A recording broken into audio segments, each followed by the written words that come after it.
Hari ini kita akan berbicara tentang pemberhentian karyawan atau PHK. Apa itu pemberhentian? Pemberhentian adalah fungsi operatif terakhir manajemen sumber daya manusia.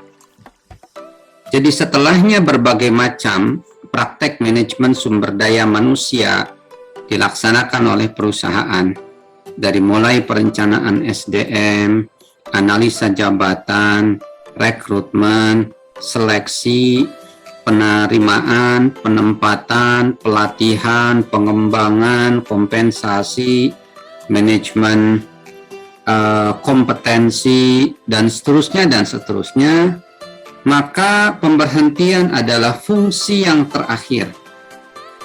Fungsi yang dijalankan, yang terakhir dilakukan oleh perusahaan terhadap karyawan di dalam praktek manajemen sumber daya manusia.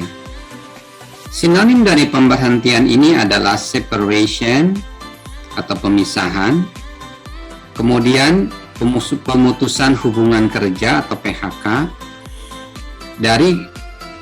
terhadap karyawan dari suatu organisasi perusahaan. Definisi yang lebih lengkap dari PHK adalah pengakhiran hubungan kerja karena suatu hal yang mengakibatkan berakhirnya hak dan kewajiban antara pekerja dan perusahaan atau majikan. Jadi penyelesaian, terminasi bahasa lainnya, hubungan kerja antara karyawan dengan majikan yang kemudian mengakhiri adanya hubungan hak dan kewajiban atau kontrak pekerjaan atau employment contract atau kontrak pekerjaan. Penyebabnya bisa bermacam-macam, karena pengunduran diri, karena pemberhentian oleh perusahaan, atau karena habis kontrak. Pemberhentian ini diantaranya diatur oleh Undang-Undang Nomor 11 Tahun 2020 tentang Cipta Kerja. Perusahaan yang melakukan PHK memang berpotensi mengalami kerugian karena karyawan yang dilepas membawa biaya penarikan, seleksi, pengembangan, kemudian juga kompensasi, kemudian kompetensi, pengembangan kompetensi, dan proses produksi juga bisa jadi berhenti. Jadi untuk mem-PHK sebetulnya itu juga memberikan potensi kerugian yang tidak kecil bagi perusahaan. Karena itu tadi, karyawan yang direkrut, ketika direkrut itu perusahaan sudah mengeluarkan biaya. Ketika diterima, itu juga sudah mengeluarkan biaya. Di training, mengeluarkan biaya. Dikembangkan, itu mengeluarkan biaya. Terlebih, ketika karyawan yang diterima itu adalah karyawan yang masih memerlukan semacam pelatihan dan kemudian juga pembimbingan atau mentoring atau asistensi. Misalnya di dalam perusahaan sejenis perusahaan manufaktur mebel misalnya. Karyawan yang datang bisa jadi karyawan yang masih belajar bagaimana cara membuat mebel. Sehingga kemudian ketika dia bekerja bisa jadi berpotensi ada barang-barang yang cacat. Tidak bisa dijual dan harus dibuang. Itu juga adalah cost yang harus ditanggung oleh perusahaan. Jadi itu adalah beberapa poin tentang kerugian mem-PHK karyawan. Dari sisi karyawan yang dilepas pun akan kehilangan pekerjaan dan tidak dapat memenuhi kebutuhan biologis mereka, kebutuhan sosiologis mereka, kebutuhan ekonomis, dan kebutuhan kejiwaannya. Kebutuhan biologis tentu saja dengan terpenuhinya kebutuhan makanan dan minuman yang harus ditukar dengan alat tukar yang berupa uang, dan uang hanya bisa diperoleh misalnya salah satunya dengan bekerja. Kemudian kebutuhan sosiologis, karena bekerja itu bersosialisasi, dia bersosialisasi dengan teman kerjanya, bawahannya, atasannya, klien. Maka ketika dia di PHK maka hilanglah kebutuhan sosiologis dia, hilanglah peluang dia untuk berhubungan secara sosial. Kebutuhan ekonomi tentu saja ekonomi terkait dengan pemenuhan kebutuhan dia, baik kebutuhan sifatnya biologis, sosiologis, atau kebutuhan-kebutuhan lainnya. Dan kemudian kejiwaannya juga. Secara psikologis orang yang di PHK itu, dia akan relatif terganggu pikirannya. Dari pikiran kemudian terganggu jiwanya atau hatinya. Berikutnya, manajer dalam melaksanakan PHK harus memperhitungkan untung dan ruginya. Apalagi kalau diingat bahwa saat karyawan diterima, itu mereka diterima dengan cara yang baik. Maka kemudian sudah selayaknya perusahaan itu juga melepas karyawan dengan cara yang baik pula. Artinya dengan cara yang baik diberikan pesangon atau diberikan uang kadedo atau apa istilahnya sebagai bentuk perilaku atau kebijakan yang baik dari perusahaan terhadap karyawan. Pemberhentian harus didasarkan atas undang-undang, di antaranya tadi Undang-Undang Nomor 20, Undang-Undang Nomor 11 Tahun 2020, berperi kemanusiaan dan menghargai pengabdian yang diberikan kepada perusahaan. Misalnya dengan memberikan uang pensiun atau uang pesangon. Itu di antaranya. Alasan-alasan pemberhentian, di antaranya yang pertama adalah karena undang-undang. Menurut pasal 61 Undang-Undang 11 2020 tentang Cipta Kerja, Klaster Ketenagakerjaan mengenai tenaga kerja, perjanjian kerja dapat berakhir apabila pekerja meninggal dunia, otomatis karyawan meninggal dunia, udah nyampe usia pensiun atau belum, berarti diberhentikan. Jangka waktu kontrak kerja telah berakhir. Contoh misalnya ketika si A bekerja secara kontrak tiap 2 bulanan, maka jangka waktu kontrak berakhir, otomatis dia berakhir. Itu menurut ketentuan undang-undang. Selesainya suatu pekerjaan tertentu. Misalnya, seorang karyawan bekerja di sebuah perusahaan menggarap satu proyek. Maka kemudian setelah selesai proyek tersebut, ya selesai pula sudah. Selesai kontrak dia, selesai pekerjaan dia. Adanya putusan pengadilan atau penetapan lembaga penyelesaian perselisihan hubungan industrial yang telah mempunyai kekuatan hukum tetap. Jadi misalnya, karyawan itu di PHK, kemudian dia menuntut kepada perusahaan karena merasa diperlakukan tidak adil. Maka kemudian ada lembaga penyelesaian perselisihan hubungan industrial, semacam lembaga arbitrase. Ketika ditetapkan oleh lembaga penyelesaian perselisihan industrial itu, dan ditetapkan bahwa karyawan ini tetap layak untuk di PHK, maka si karyawan itu berakhir hubungan kerjanya dengan perusahaan. Atau setelahnya,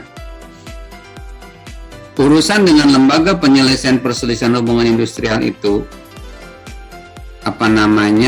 tidak menghasilkan keputusan akhir, maka kemudian putusannya adalah diajukan ke pengadilan, dan ketika pengadilan menetapkan aturan, maka jadilah dia menetapkan bahwa dia dinyatakan di PHK, maka putusan pengadilan itulah yang akan ditetapkan.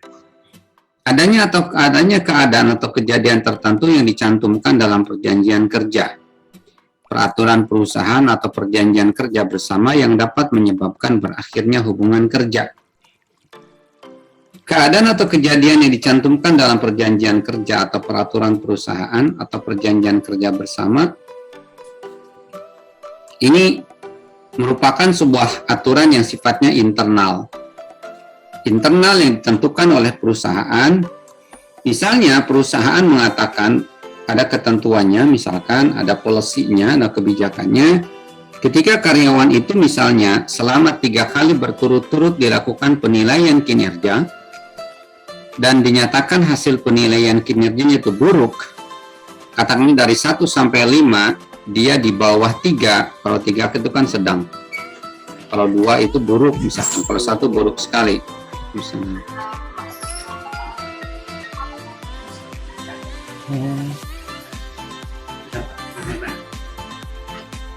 Maka kemudian dia maka ketika dia 3 kali berturut-turut itu tidak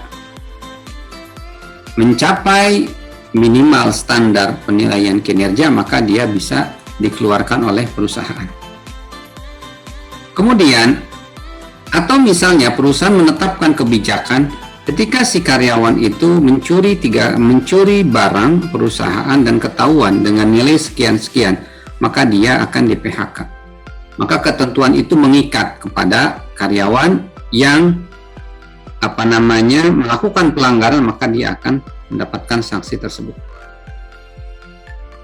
Dan pihak yang mengakhiri perjanjian kerja sebelum jangka waktu yang ditentukan wajib membayar ganti rugi kepada pihak lainnya sebesar upah pekerja atau buruh sampai batas waktu berakhirnya jangka waktu perjanjian kerja. Jadi idealnya begitu, memberikan semacam ganti rugi. Tapi itu pun memang kembali kepada perusahaannya. Ketika si karyawan itu melakukan sebuah kesalahan yang sangat fatal, maka bisa jadi perusahaan tidak bersedia untuk memberikan ganti rugi atau pesangon atau dari perusahaan, karena si karyawan melakukan sebuah kesalahan yang sangat fatal. Menurut undang-undang juga, dalam hal PHK tidak dapat dihindari, maka pengusaha memberitahukan maksud dan alasan PHK tersebut kepada pekerja atau serikat pekerja.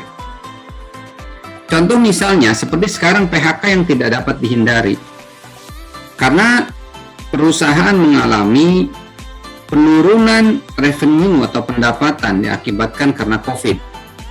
Terutama perusahaan yang paling terdampak itu adalah perusahaan transportasi dan perusahaan dalam bidang hospitality, keramah tamahan. Transportasi hospitality kayak hotel, kemudian penginapan yang ada di bawah, levelnya di bawah hotel, kemudian mungkin kayak kafe seperti itu mengalami penurunan yang luar biasa. Maka pengusaha memberitahukan maksud dan alasan PHK kepada pekerja atau serikat pekerja.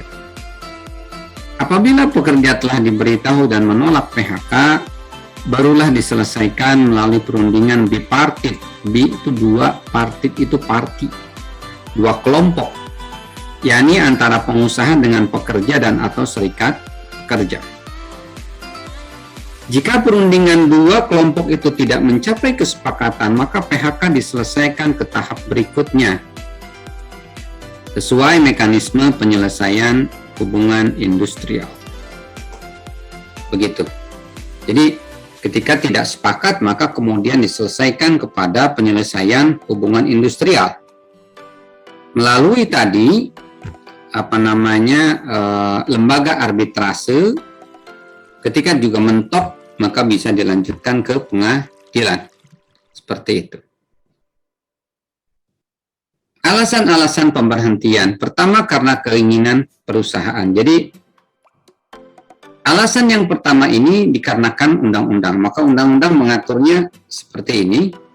Ada 5 diantaranya dan ada tambahan tentang penjelasan dari mekanisme pem-PHK-an.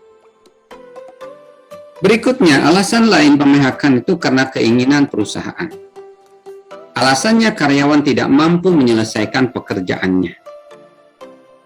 Contoh misalnya begini, ada karyawan yang sifatnya berdasarkan kontrak. Maka kemudian dia diharuskan untuk menyelesaikan satu pekerjaan, tetapi dia tidak mampu menyelesaikan pekerjaan tersebut secara tuntas. Maka bisa jadi perusahaan memberhentikan karyawan tersebut karena pekerjaannya tidak selesai. Misalnya orang yang bekerja di perusahaan rotan diminta untuk menyelesaikan pekerjaan membuat kursi, ternyata tidak selesai. Maka kemudian perusahaan menyetop pekerjaan tersebut dan menyerahkannya kepada yang lain. Berikutnya, perilaku dan disiplin yang kurang baik. Ini juga bisa menyebabkan dia diberhentikan.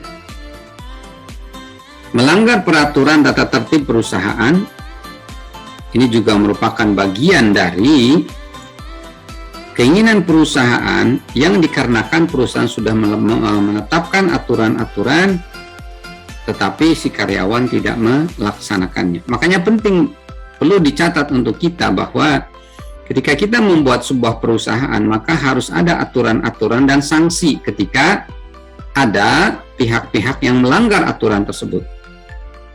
Sehingga ketika misalnya ada pihak-pihak, misalnya karyawan melanggar aturan tersebut, dan sudah pada posisi di mana dia layak untuk dikeluarkan, maka si perusahaan mempunyai kekuatan hukum untuk mengeluarkan karyawan tersebut.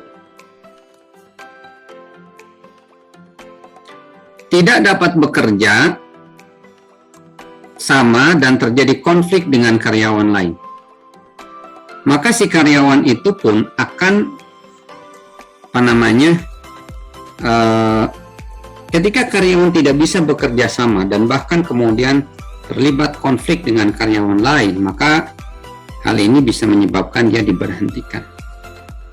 Berikutnya adalah melakukan tindakan amoral dalam perusahaan. Tindakan amoral tersebut artinya tindakan yang tidak sesuai dengan standar baik dan buruk. Contoh misalkan menyampaikan atau mengeluarkan kata-kata kotor terhadap teman lain, teman kerjanya dia, atau kepada atasannya atau kepada bawahannya. Dan itu tercatat, ada buktinya, dan memang betul-betul melanggar aturan dari perusahaan. Selanjutnya, alasan pemberhentian berikutnya adalah karena keinginan karyawan. Pertama, pindah ke tempat lain. Berikutnya adalah karena kesehatan yang kurang baik, melanjutkan pendidikan, atau memilih untuk berwira swasta. Ini adalah keinginan, beberapa sebab dari sisi keinginan karyawan dia untuk berhenti bekerja. Berikutnya adalah karena pensiun. Pensiun adalah pemberhentian karyawan atas keinginan perusahaan, karena keinginan undang-undang, ataupun karena keinginan dari karyawan itu sendiri. Artinya, kalau keinginan perusahaan bisa jadi ada karyawan yang, misalkan begini, keinginan perusahaan mempensiunkan karyawan karena produktivitas kerjanya sudah rendah akibat usia yang sudah lanjut, cacat fisik karena sakit, kecelakaan dalam melaksanakan pekerjaan, atau sudah tidak kompeten lagi dalam mengerjakan pekerjaan tersebut. Maka perusahaan bisa mempensiunkan awal karyawan tersebut. Biasanya pengalaman yang saya lihat di salah satu hotel di Jakarta sebelum COVID, karena dia ingin memotong jumlah karyawan dari sekitar 400-an menjadi sekitar 200-an, maka dia menawarkan skema pensiun dini kepada karyawan-karyawan tetapnya. Karena dia hanya ingin menambah karyawan baru dengan status karyawan kontrak. Peraturan yang berkaitan dengan usia pensiun adalah PP nomor 45 tahun 2015. Pasal 15 tentang penyelenggaraan program jaminan pensiun, yaitu yang berbunyi usia pertama kali pensiun, untuk pertama kali usia pensiun ditetapkan 56 tahun. Ya, ada memang perusahaan yang menetapkan usia pensiun itu 56, tergantung kebijakan perusahaan. Namun mulai 1 Januari 2019 usia pensiun yang dimaksud pada ayat 1 menjadi 57. Jadi 57 tambah 1 tahun. Usia pensiun sebagaimana dimaksud pada ayat 2, yakni 57, bertambah 1 tahun untuk setiap 3 tahun berikutnya. Jadi gini, 57, 3 tahun berikutnya adalah berarti ini ditambah lagi 1 tahun, tambah lagi 1 tahun, tambah lagi 1 tahun. Berarti 57 tambah 3, 60. Selesailah usia 60 tahun dia pensiun. Tapi dia bisa lagi misalnya tambah lagi, karena perusahaan masih memerlukan dia. Tambah 3 tahun, berarti tambah 1 tahun, 1 tahun, 1 tahun sampai 63. Bagaimana kalau udah sampai 65? 65 itu memang adalah usia pensiun. terakhir. Jadi berarti yang di periode berikutnya hanya sampai 65 tahun, hanya 2 tahun saja. Kemudian dalam hal peserta telah memasuki usia pensiun tetapi yang bersangkutan tetap dipekerjakan, peserta dapat memilih untuk menerima manfaat pensiun pada saat mencapai usia pensiun atau pada saat berhenti bekerja dengan ketentuan paling lama 3 tahun setelah usia pensiun. Jadi misalnya dia ditetapkan usia pensiunnya 57 tahun, maka manfaat pensiun, tunjangan pensiun misalnya, kemudian mungkin ada tunjangan dari perusahaan, manfaat pensiun mungkin dia bisa mencairkan uang BPJS dia, dari perusahaan mungkin diberikan uang tanda terima kasih misalnya pada saat mencapai usia pensiun, atau pada saat berhenti bekerja, ya misalnya berhenti bekerja itu dia karena dia usia pensiun 57, dia masih terus bekerja sampai usia 65. Maka 65 dia baru bisa, maka dia mendapatkan pilihan untuk membayarkan, untuk menerima manfaat pensiun di usia 65 dengan ketentuan paling lama 3 tahun setelah usia pensiun. Berarti kalau dia berhenti 57, maka paling lama ya dia bisa mendapatkan, paling lama perusahaan membayarnya itu setelah 3 tahun paling lama. Jadi tidak boleh lebih dari 3 tahun. Salam Haji. Nah, kontrak kerja berakhir. Pemberhentian berdasarkan berakhirnya kontrak kerja tidak menimbulkan konsekuensi karena telah diatur terlebih dahulu dalam perjanjian dan saat mereka diterima. Kontrak kerja itu biasanya kan sekarang perusahaan ini tidak mau menerima langsung tenaga kerja secara tetap. Tantangan buat Anda. Makanya Anda harus betul-betul serius dalam belajar, serius pula di dalam meningkatkan kompetensi. Karena nanti ketika bekerja itu belum tentu langsung diangkat jadi karyawan tetap. Semalam saya mengajar kelas karyawan dan bertanya kepada salah satu mahasiswi saya yang bekerja di satu perusahaan retail. Dan retailnya sudah mempunyai cabang sekitar 60-an cabang toko. Itu rata-rata penyampaian pegawai toko itu tidak tetap, itu kontrak. Kontrak 1 tahun, diperpanjang lagi 1 tahun, diperpanjang lagi 1 tahun. Setelah 3 tahun, ketika kinerjanya bagus, itu bisa diajukan untuk diangkat. Dan diangkat jabatan paling rendah sebagai karyawan tetap di perusahaan tersebut adalah asisten supervisor, asisten kepala toko. Itu yang paling bawah posisinya, asisten supervisor. Sementara semua karyawan termasuk kasir itu semuanya adalah karyawan kontrak. Ketika selesai masa kontraknya 1 tahun dan kemudian ternyata penilaian kinerjanya buruk, ya udah selesai, dia tidak dilanjutkan kembali. Berikutnya adalah kesehatan karyawan. Inisiatif pemberhentian bisa berdasarkan keinginan perusahaan ataupun keinginan karyawan. Jadi ketika karyawannya itu ingin untuk berhenti karena kesehatan atau karena perusahaan menginginkan dia untuk diberhentikan karena aspek kesehatan, maka itu hal yang diperbolehkan. Meninggal dunia, otomatis karyawan yang meninggalnya secara otomatis putus hubungan kerja dengan perusahaan. Dan perusahaan memberikan pesangon atau uang pensiun bagi keluarga yang ditinggalkan sesuai dengan peraturan yang berlaku. Berikutnya adalah karena perusahaan itu dilikuidasi. Perusahaan atau karyawan akan dilepas jika perusahaan dilikuidasi atau ditutup karena bangkrut.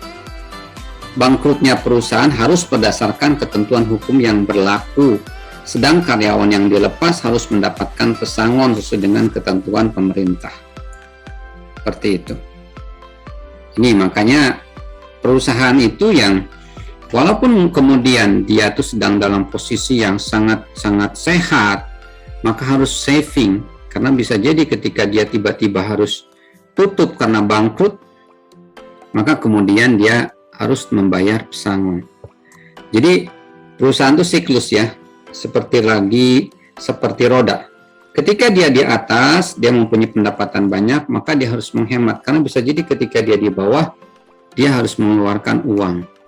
Dan uang yang dikeluarkan adalah uang hasil penghematan ketika posisi keuangannya ada di atas. Proses pemberhentian diantaranya musyawarah karyawan dengan pimpinan perusahaan. Salah satu proses yang sifatnya ini ideal ya. Kemudian musyawarah pimpinan serikat buruh dengan pimpinan perusahaan. Jadi ini ketika misalkan PHK-nya terkait dengan PHK besar-besaran, ya maka serikat buruh dilibatkan, terutama ini di perusahaan yang karyawan-karyawannya terlibat di dalam serikat pekerja. Musyawarah pimpinan serikat buruh, pimpinan perusahaan, dan pemerintah. Ketika musyawarah antara serikat buruh dengan pimpinan perusahaan itu deadlock, mentok, maka kemudian bisa melibatkan pemerintah untuk menengahi. Dan kemudian terakhir, ketika tetap saja dimediasi oleh pemerintah, tetap saja tidak menemui solusi yang menyenangkan kepada semua pihak, maka bisa jadi dibawa ke pengadilan dan diputuskan di pengadilan. Ini diantaranya konsep pemberhentian atau separation karena meninggal karena pertama karena status karyawan, ketika karyawan dia adalah kontrak atau karyawan training. Ini coba nih, karyawan itu ada macam-macam di sini. Ada karyawan percobaan atau probation, ada karyawan training istilahnya. Saya pernah meneliti satu BPR itu, ada namanya karyawan, diawali dengan karyawan training dulu, kemudian karyawan percobaan, kemudian karyawan kontrak, kemudian setelah karyawan kontrak, karyawan diangkat misalnya, karyawan menjadi capeg, calon pegawai, dan baru pegawai tetap. Panjang sekali perjuangannya untuk bisa menjadi pegawai tetap dengan gaji yang tetap. Itu luar biasa. Status karyawan ketika misalkan dia hanya kontrak, ketika dia hanya misalkan karyawan yang casual, yang dibayar hanya ketika dia datang seperti itu, ya dia selesai kontrak, ya udah selesai. Kemudian karena perundang-undangan tadi, pemberhentian tadi, karena keinginan dari perusahaan tadi yang disampaikan, keinginan karyawan, karena pensiun, karena meninggal. Dan dari sini dalam konsep pemberhentian maka harus ada uang pensiun, uang pesangon, atau uang kadedeh, atau apa istilahnya, gitu. Berikutnya, ya ini ya, status karyawan ini terkait dengan ini ada karyawan percobaan, karyawan honorer. Ya honor berarti kalau honor dia berstatusnya kontrak bisa jadi, karyawan percobaan bisa jadi honor dia. Kemudian juga karyawan yang lagi magang misalnya seperti itu. Kemudian ini karyawan kontrak dan karyawan tetap. Adalah beberapa status karyawan. Demikian untuk terkait dengan pemberhentian karyawan. Intinya bahwasanya kita harus sangat, misalkan kita memiliki perusahaan, intinya kita harus memang mewaspadai, mengantisipasi adanya pemberhentian karyawan. Jadi harus sudah disiapkan terlebih dahulu mekanismenya. Karena kalau tidak, nanti jangan sampai terjadi seperti pemadam kebakaran. Ketika sudah terjadi kejadian, baru kemudian bereaksi, dan itu terlambat.